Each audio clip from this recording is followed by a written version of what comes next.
ሰላም ጤና ይስጥልኝ። ዛሬ ድንቅ በሆነ ርዕስ ተገናኘን። ርዕሱ ሚስጥር ላወጣ ነው። በቃ ላወጣ ነው ዛሬ። በዚህ ርዕስ በሕይወታችሁ ዘንድ ፍርሃት ካለ ይህ ቪዲዮ ለእናንተ ነው። በሕይወት ስትኖሩ ሰው ምን ይለኛል እያላችሁ የምትሰቃዩ ሰዎች ካላችሁ ይህ ቪዲዮ እስከ መጨረሻው ተከታተሉት። በሕይወታችሁ ዘንድ ክርክር የበዛበት፣ ጭንቀት የበዛበት፣ ፉክክር የበዛበት ሕይወት የምትኖሩ ከሆነ ይህ ቪዲዮ ለእናንተ ነው። በሕይወታችሁ ዘንድ ጸጸት የሚሰማችሁ ከሆነ የወሰናችሁትን ውሳኔ ማይሳካ ከሆነ ያቀዳችሁትን እቅድ የሚቋረጥ ከሆነ አጠቃላይ ያላችሁን ስኬት በጣም አነስተኛ ከሆነ እናንተ ከምትጠብቁት በታች ከሆነ ይህ ቪዲዮ ለእናንተ ነው። እጅግ በጣም አስፈላጊ በሆነ ርዕስ ተገናኘን ዛሬ ማለት ነው። በጣም ብዙ ሰው ብቻ አይደለም በዚህ ዓለም ያለውን ሰው በሕይወቱ ተደብቆ የሚኖር ታላቅ ሚስጥር ነው ዛሬ የምናወራው ማለት ነው። ታላቅ እውነት ነው፣ ነገር ግን የተደበቀ ብዙ ሰው የማይገባው ነገር ነው እያወራን የምንቆየው ማለት ነው። ስለዚህ ወደ ጉዳዩ ከመሄዳችን በፊት ሰብስክራይብ አድርጉ። ስለዚህ ሚስጥሩ ላውጣ፣ በቃ ልጀምር ነው። አንተ ሰው፣ አንቺ ሰው ታውቂያለሽ፣ ታውቃለህ፣ ስላንተ ማንም ደንታ የለው። ሰምታችሁኛ? ስላንተ ጉዳይ ማንም ደንታ የለው። ይህ ታላቅ የዓለማችን ድብቅ እውነት ነው። ማንም እያልኩ ነው። ስላንተ ሕይወት ማንም ደንታ የለው። ይህን ነገር ካወቅ በኋላ ነው ነፃ የምትሆነው። ብዙ ሰው ነፃነት ይፈልጋል። ነገር ግን ብዙ ሰው ነፃነት ሳያገኝ መቃብር እየወረደ ነው ያለው። ይህ ሚስጥር ባለማወቃችን ምክንያት ነው ይመስለናል። ብዙ ሰዎች እንዳሉን፣ ብዙ ፎሎወር እንዳሉን፣ ህይወታችን የሚጠብቁልን፣ የፈለግነው ነገር የሚሰጡን ሰዎች፣ ተባባሪ የሆኑ ሰዎች እንዳሉን ሊመስለን ይችላል። ግን በዚህ ዓለም ላይ ያለው ሀቅ ግን ከዚህ የራቀ። በጣም ነው የምገረመው በዚህ ጉዳይ ላይ፣ በዚህ ርዕስ ላይ በጣም ነው የምገረመው። እኔ በህይወቴ በዚህ ይህ ሚስጥር የገባ ያው እንግዲህ ከቅርብ ዓመታት በፊት ነው። 4 ወይ 3 ዓመታት ይሆናል። ብዙ ሰውም ይህን ሚስጥር አያውቀውም ብዬ ነው እማምነው ማለት ነው። እንዴት ነው ይህን ነገር ማለት የፈለግ? እንዴት ነው ማንም ሰው ስለ እኔ ጉዳይ የሌለው? ምን ልትለን ነው? ከባለቤቴ ልታስፋታኝ ነው እንዴ? ማለት እንድፋታ ጥረት እያደረክ ነው እንዴ ልትለይ ትችላለህ። ልጆቼ እንድጠላ እያደረከኝ ነው እንዴ ልትለይ ትችላለህ። ከምወዳት እናቴ ልታስቀይመኝ ነው እንዴ ልትለይ ትችላለህ። አይደለም፣ እሱ እያልኩ አይደለም። አንተ እንደዚህ አድርግ እያልኩ አይደለሁም። ስላንተ ማንም ሰው ደንታ የለውም ማለት አንተ ስለ ማንም ሰው ደንታ እንዳይኖርህ አድርግ እያልኩ አይደለሁም። ይህን ነገር መለያየት አስፈላጊ ነው። ስለ መንፈሳዊነት ሲወራ ያው ሁላችንም እናውቃለን። እውነት ያለ እስከ በቃ ሃይሊ ኤክስትሪም ሰው የሚተማመን ሰው የሚረዳዳ ይመስለናል። ግን እውነታው ስናየው፣ ድብቅ ሴራው ስናየው ግን እሱ አይደለም። በቃ በሰዎች ዘንድ ስላንተ ደንታ የሌለው መሆኑ የምታውቁባቸው ምልክቶች አሉ። በቃ ስላንተ ውድቀት ማንም ደንታ የለውም። ስለ አንቺ ውድቀት ማንም ደንታ የለውም። ይህን ነገር ማወቅ ማረጋገጥ አለብሽ። ከቅርብ ጊዜያቶች በፊት ያጋጠሙሽን ነገር ተመልከች። የኔ የምትያቸው ሰዎች ገንዘብ ሲያጥርብሽ ምን ያህል ሰው ነው የራቀሽ ታውቂያለሽ አይደል? እስኪ ቼክ አድርግ። አንተ ስትታመም ስንት ጊዜ ነው ማለት ስንት ሰው ነው የጠየቀህም ራሱ ሰው ምን ይለኛል የሚል ነገር ስላለው ነው። እንዴ እናቱ አይደለሁም እንዴ? ጓደኛው አይደለሁም እንዴ? ምናልባት ይህ ሰው ከወጣ ከሞት ከዳነ የሆነ ነገር ይረዳኛል፣ ከሱ የሆነ ነገር አገኛለሁ ብሎ ስላመነ ነው እንጂ ስላንተ ደንታ ስላለው ስላንተ ጉዳይ አሳስቦት አይደለም። ስላንቺ ጉዳይ አሳስቦት አይደለም። ሆስፒታል ስትገቢ የጠየቀሽ ሆስፒታል ስትገባ የጠየቀ ስላንተ ጉዳይ የምር አሳስቦት አይደለም። አንተ ጤነኛ እንድትሆን አንተ ደስተኛ እንድትሆን አስቦ አይደለም። ይህ መራር እውነት ነው። እመኑ አትመኑ፣ ካላመንክ ተው። እኔ እውነቱን ነው እየነገርኩ ያለሁት። ኢቭን የኔ የምትላቸው ቤተሰቦች፣ ጓደኛ፣ የኔ የምትላቸው ቤተሰቦች ማለት ከእናትህ ጀምሮ። አዎ አንተ ምን እያልከን ነው እንዳትሉኝ፣ እውነቱን ነው እየተነጋገርን ያለ ነው። አንድ ሰው በተላመደ ቁጥር ሊያፈቅርህ ይችላል ለተወሰነ ጊዜ። ነገር ግን አንተ በወደቅ ጊዜ፣ አንተ አካልህ በጎደለ ጊዜ፣ አንተ በህይወት ስትኖር ተስፋ ከሌለህ፣ በሌላ ሰው የምታመጣው ተጽዕኖ እስከሌለ ድረስ ስላንተ ማንም ደንታ የለውም። በቃ ይህ ነገር ማወቅ አንድ ታላቅ ስኬት ነው። በቃ ከዚህ ነው የህይወት ስኬት የሚጀምረው። እንደዚህ ከሆነ አንተ ራስን በአዲስ መንገድ በአዲስ ምዕራፍ የህይወት ሚስጥር እንድትረዳ የህይወት ትርጉም እንድትረዳ የሚያደርግህ አንድ ነገር ነው። ስለዚህ ስላንተ ጤና ማንም ሰው ደንታ የለውም። ስላንተ ስኬት ማንም ሰው ደንታ የለውም። ይበልጥ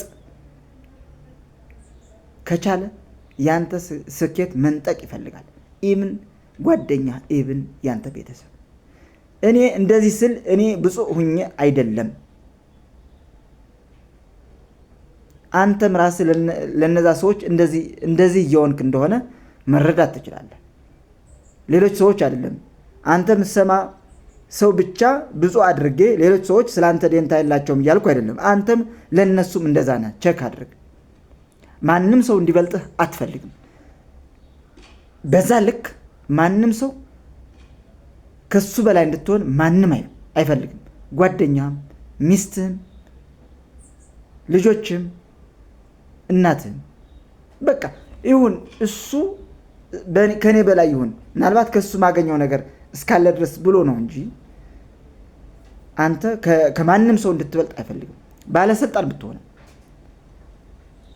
ባለስልጣን ብትሆንም ማንም ሰው ካንተ በላይ እንጂ ካንተ በታች እንዲሆን አይፈልግም። ይሄ ነገር ማወቅ አለብህ።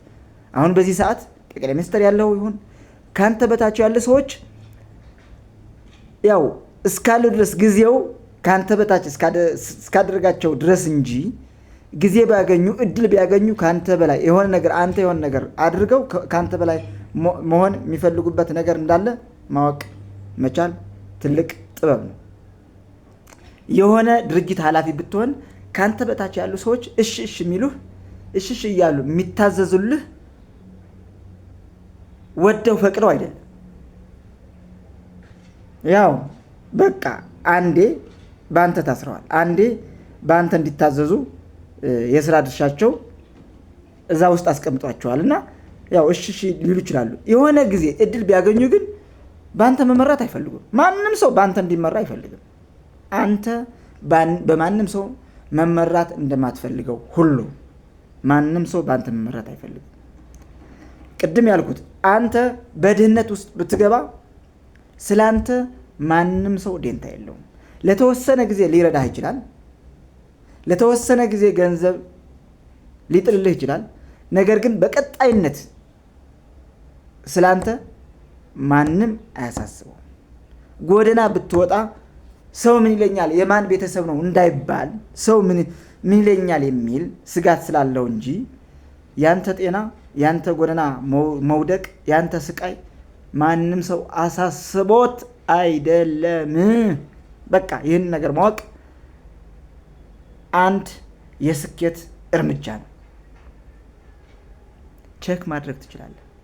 አሁን አንድ ጥቂት ትንሽ ምሳሌ ማንሳት ብንችል ጥሩ ነው ብዬ አስባለሁ። ስልክ የሚደወልልህ ማንም ሰው ስላንተ ጉዳይ አሳስቦት አይደለም። እንዴት ነህ? ሰላም ነው? ለምን ጠፋ? እንዴት ነው? እንዴት ጠፋህ እኮ ምናምን የሚልህ ስላንተ ጤና፣ ስላንተ ሞት፣ ስላንተ መጥፋት አሳስቦት ይመስላል? አይደለም። የሆነ ድብቅ ሴራ ቢዮንድ ዛት ካንተ የሚፈልገው ነገር አለ። ሞኝ አትሁን። በቃ የሆነ ነገር ስለሚፈልግ ነው። ክፉሁን እያልከን ነው ታዲያ፣ ብቸኛውን እያልከን ነው ታዲያ እያልኩ አይደለም። ወደዛ እንገባለን። ምን እናድርግ ታዲያ፣ ምንድን ነው መሆን ያለበት የሚለውን ነገር ወደዛ እንሄዳለን። ነገር ግን ይህንን ማወቅ ማስረገጥ ፈልጋለሁ። አንተ ጤናትህ ሆስፒታል ብትገባ ስላንተ ጤና ማንም ደንታ የለው። ስንት ሰው ነው የጠየቀህ? እስኪ ስንት ሰው ነው የጠየቀሽ? እንግዲህ የሆነ ሰዓት ያው ታመ ይሆናል፣ የሆነ ሰዓት ተቸግሮ ይሆናል፣ የሆነ ሰዓት ገንዘብ አጥተህ ይሆናል። ስንት ሰው ነው እስካበድረ የሆነ ነገር ፈልግ ያለውና ብለህ ደውለህ ስንት ሰው ነው የረዳህ? ተቸግር ያለው የሚል ድምፅ ማንም መስማት አይፈልግም። ለምንድን ነው እንደዚህ የሆነው ካልከኝ ስላንተ ማንም ሰው ደንታ ስለሌለው ነው። በቃ ከዚህ መውሰድ እንችላለን። ተቸግሬ ነው ካልከው ችግርን ይዘህ ጥፋ፣ ችግርን ይዘህ መቃብር ውረድ ነው የሚለው። በአፉ ባይልህም በቃ አሰራሩ እንደዛ ነው። እንዴ አበዳሪ የለም ነው እያልከን ነው እንዳትሉኝ። አዎ የሚያበድሩ ሰዎች አሉ። የሚያበድሩ ግን በሁለት ምክንያት ነው። በቃ ከዚህ ምክንያት ውጭ አይደለም። አንደኛው የሆነ ጊዜ ተመልሶ ይሰጠኛል ብሎ በአንተ የሆነ ነገር ከተማመነብህ ብቻ ነው። ሁለተኛውስ ይቅርብኝ፣ በቃ ሰው ምን ይለኛል እንደዚህ ጠይቄው እኮ እምቢ ያለኝ ብሎ ቤተሰብ ጋር ጓደኞች ጋር ስለሚያወራ ብሰጠው ይሻለኛል ብሎ ሊሰጠው ይችላል። ከዚህ ምክንያት ከነዚህ ሁለቱ ምክንያቶች ውጭ ሊሆን አይችልም። አንተን የሚረዳ በሆነ ምክንያት ሆስፒታል ብትገባ የሚረዳ የሆነ ነገር እርዳታ ብትፈልግ የሚረዳ በእነዚህ ሁለት ምክንያቶች ሚስጥር ብቻ ነው። ስለዚህ ስላንተ ስኬት፣ ስላንተ ውድቀት፣ ስላንተ ህመም፣ ስላንተ ሞት ጭምር ማንም ደንታ የለውም። እስኪ ቆይ ማለት የምንወደው ሰው ሲሞት እናለቅሳለን አለ። የምር ለቅሶው ምንድን ነው? ሰውየው መቆየት ነበረበት፣ በህይወት መኖር ነበረበት፣ ደስተኛ ሆኖ ስኬታማ መሆን ነበረበት ብለን ይመስላችኋል? አይደለም። አንደኛው በልምድ ሊሆን ይችላል። ስለለመድ ነው ከኛ ሲላይ ሰው ሊመጣብን ይችላል። ሁለተኛው ያ ሞት ወደኛ አታች እናደርገውና እኔም እኮ ልሞት ነው የሚል በዛን ለቅሶ ሰዓት ሲቀበር ሰዓት ብቻ ልናለቅስ እንችላለን። ሀዘን ሊመጣብን እንዳጋጣሚ ሊሆን ይችላል። ነገር ግን ከተቀበረ ከመቃብሩ በቃ አፈር ከተለበሰ በኋላ ስለሱ ማንም ማሰብ አይፈልግም። ይህ ታላቅ ሚስጥር ነው። ታውቀዋለህ እኮ እያስታወስኩ ነው እንጂ በቃ ከዚህ ውጭ እስኪ አስቡት። እስኪ በቃ ከመቃብር በኋላ ሰው ከተቀበረ በኋላ ማንም ሰው ደንታ እንደሌለው ሁሉ በቃ ከሄደ ነው ብሎ ስለሚያስብ እስከ ዘላለም ስላንተ ጉዳይ የሚያሳስበው ቢሆን ብትሞትም እስከሚሞት ድረስ አንተ ማሰብና ማስታወስ ይኖርበት ነበር። በቃ በአንተ ላይ ካበቃለት ተስፋ ያለውም ይህ ሰውዬ ተመልሶ አይመጣም ብሎ ካሰበ ስላንተ ማንም ደንታ የለውም። በህይወትም ጭምር እያለ ተስፋ ከሌለ በአንተ ህይወት ውስጥ ለሰዎች የምታደርገው ተጽዕኖ አዎንታዊ ተጽዕኖ እስከሌለ ድረስ እገዛ፣ ገንዘብ የምትሰጠው እውቀት፣ የምትሰጠው ጥበት፣ የምትሰጠው ድጋፍ እስከሌለ ድረስ ስላንተ ማንም ደንታ የለውም። ይህ ሚስጥር እወቅ። ነፃነት ነው። እንደዛ ከሆነ ታዲያ ምን ማድረግ አለባችሁ እያልከን ነው? ይህ ስል ሰው መጥላት አለብህ እያልኩ አይደለም። አንተ እንደዚህ ማድረግ አለብህ እያልኩ አይደለም። ሚስጥሩ ማወቅ አንድ ስኬት ነው፣ አንድ ጥበብ ነው። በቃ ይህን ነገር ማወቅ ትልቅ ነገር ነው፣ ትልቅ ጥበብ ነው። ጥያቄ የሚያስነሳ ነገር አለ። እንዴት ነው ፈጣሪ በዚህ መንገድ የፈጠረን ብለህ ልትጠይቅ ትችላለህ። እኔ አላምንም ፈጣሪ እንደዚህ በቃ እርስ በራሳችን በሰዎች ውድቀት እንድንደሰት፣ ሰዎች ከኛ በታች ሆነው ስናያቸው እኔ ደህና ነኝ ብለን በፉክክር ውስጥ እንድንቆይ የሰው ሀዘን እንዲያስደስተን የሰው ውድቀት እንዲያስደስተን ተፈጥረናል ብዬ አላምንም። በራሳችን የፈጠርነው ከአመጣጡ ከታሪክ የመጣ የሆነ የተበላሸ አሉታዊ ስሜትና አሉታዊ አመለካከት እንጂ የፈጣሪ አፈጣጠር እንደዛ ተፈጥረናል ብዬ አላምንም። ነገር ግን ምን ማድረግ አለብን በሚለው ርዕስ ላይ ስናይ አንተ በህይወት ደስተኛ በህይወት ስኬታማ ኑሮ ለመኖር ከፈለክ ትርጉም ያለው ህይወት ለመኖር ከፈለክ አንተ ማመን ያለብህ በራስህና በፈጣሪ ብቻ ነው። በአንተና በፈጣሪ ብቻ። ከዚህ ውጭ ምንም ቅዠት ነው። ከዚህ ውጭ ያለው ነገር በሰዎች ላይ ብትማመን ቅድም ያልኩት ነው። የሆነ ነገር ስትሆን ማንም ስላንተ ደንታ የለው። ስላንተ ደንታ ያለው አንተና ፈጣሪ ብቻ። እነዚህ ሁለት አካላት ብቻ ናቸው። በዚህ ድርድር የለም። በቃ ያንተ ህይወት እንዲቃና፣ ያንተ ህይወት ደስተኛ እንዲሆን፣ ያንተ ህይወት ስኬታማ እንዲሆን በእነዚህ አካላት ብቻ መተማመን አለብህ። በራስህ እውቀት፣ በራስህ ሀሳብ፣ በራስህ ተግባር፣ በራስህ ጥረት፣ በራስህ ሀብት፣ በዚህ ብቻ ተማመን። እንደገናስ ከዚህ ያለፈ በፈጣሪ ተማመን። በቃ የምትሰራው ነገር ፈጣሪ እንዲባርክልህ፣ የምታደርገው ነገር በፈጣሪ እንዲመራ፣ ሁሉም ነገር በፈጣሪ እንደሚሆን፣ የሆነው ሁሉ በፈጣሪ እንደሆነ፣ አሁን እየሆነ ያለው በፈጣሪ እንደሆነ፣ ለቀጣይም በህይወት የሚያጋጥም በፈጣሪ የሚሆን ነገር ነው። በቃ በዚህ ተማመን እንጂ የኔ ነው ምናምን የምትደግፈው። አሁን 2 ሚሊዮን ደጋፊ ቢኖርህ ወዶ አይደለም አንተ የሚደግፈው፣ በአንተ የሆነ ነገር ስለሚፈልግ ብቻ ነው እንጂ ብትሞት ማንም ብትታመም ማንም አይመጣብም። እንዳውም እስከ መጨረሻው ነው የታመመው ይህ ሰው ተስፋ የለውም ከተባለ 2 ቀን 3 ቀን ሊጠይቅህ ይችላል፣ የሆነ ነገር ሊል ይችላል። ተስፋ ካጣበህ ግን ቻው አለቀ። ስለዚህ መተማመን ያለብህ እየሰማኝ ነው በአንተና በፈጣሪ ብቻ። በቃ ይህ ነው ታላቅ የስኬት ሚስጥር። ይህ ነው ዛሬ ሚስጥር ላወጣ ነው ያልኩ። ሚስጥሩ ስላንተ ማንም ሰው ደንታ ከሌለው አንተ መተማመን ያለብህ ስላንተ ደንታ ያለው አንተና ፈጣሪ ብቻ ነው። ስለዚህ አትቀልድ። ዛሬ የምትፈልገው ነገር ለማግኘት ከፈለግ ከሰዎች ምንም ነገር አትጠብቅ። ስላንተ ማንም ደንታ የለውምና ዛሬ ቢሰጥህ ተመልሶ የሚወስደው ነው።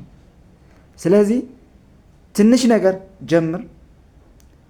ስታርት ዊዝ ስሞል ቲንግስ፣ ስቴይ ሞቲቬትድ ኤንድ ቴክ አክሽን ቱዴይ ኖት ኦንሊ ቱዴይ አት ዚስ ሞመንት። በእነዚህ ጉዳዮች ላይ ዛሬ ከዚህ ቀን ጀምረህ ነው ስላንተ ማንም ሰው ደንታ የሌለው መሆኑ ካወቅ እና ስላንተ ጉዳይ አንተና ፈጣሪ መሆኑን ከተረዳህ በቃ በዚህ ቅጽበት ትንንሽ ነገር በራስህ ጉዳይ ተማመን፣ በራስህ ጉዳይ ስራ ጀምር። ትንንሽ ነገሮች ማለት በራስህ ሞቲቬትድ ሁን። በሰዎች ሞቲቬትድ እንድትሆን አትፈልግ። ደግሞ ቴክ አክሽን ያልኩ ደግሞ ዛሬ ወደ ትግበራ ግባ ያልኩ በራስህ እንጂ በሌሎች ግፊት ምክንያት አይደለም። እና ፈጣሪ እንዲባርክልህም እምነት ለፈጣሪ ስጥ። አመሰግናለሁ። በዚህ ጉዳይ ላይ ኮሜንት ካላችሁ ስፔሻሊ እንደምታውቁት እኔ የተመረኩት በኢኮኖሚክስ ፈረስት ዲግሪ አለኝ። ማስተሬ በማስተር ኦፍ ቢዝነስ አድሚኒስትሬሽን አለኝ። አጫጭር ኮርሶች የወሰድኳቸው አሉ፣ በዲጂታል ማርኬቲንግ አሉ። ስለዚህ በህይወታችሁ ጭንቀት ካለባችሁ፣ መፍትሄ ካገኛችሁ፣ በዚህ ጉዳይ ላይ ስራለን የምትሉ ካላችሁ፣ ጭንቀት ካለባችሁ፣ ፍርሃት ካለባችሁ፣ ይሉንታ በህይወታችሁ ካለ፣ የምትሰሩት ነገር ምንም ትርጉም ከሌለው፣ በባህሪያችሁ በውሳኔያችሁ የሆነ የሚቀያየር ባህሪ ካላችሁ በዚህ ኮመንት ላይ አሳውቁኝ። በዚህ ቪዲዮ ብትሰራልን የሚለውን ነገር ካለ ማለት ነው። ላግዝ ፈልጋለሁ። ይህ ቪዲዮ የሰራሁት በየቀኑ ፈጣሪ ለ2 ቀን ለ3 ወይም ለ2 ሰው ወይም ለ1 ሰው እንዳግዝ ፈጣሪ እንዲፈቅድልኝ ጠይቄ ነው ይህ ቪዲዮ የምጀምረው። ስለዚህ እንዳልኳችሁ ስራ ላጣችሁ በምን መልኩ ስራ መጀመር እንችላለን፣ ምን ስትራቴጂ እንከተል የምትሉ ካላችሁ፣ የገንዘብ እጥረት ካለባችሁ፣ እንዴት ነው ወደ ስራ አፕላይ ማድረግ የምንችለው የምትሉ ሰዎች ካላችሁ፣ አፕላይ አድርገንስ እንዴት ነው ዊን የምናደርገው? እንዴት ነው ማሸነፍ የምንችለው? እንዴት ነው መቀጠር የምንችለው? ምን አይነት ታክቲኮች አሉ የሚለውን ነገር ካላችሁ ኮሜንት ላይ አሳውቁኝ። እናንተን ለመርዳት ዝግጁ ነኝ። አመሰግናለሁ። ሳብስክራይብ ግን አድርጉ።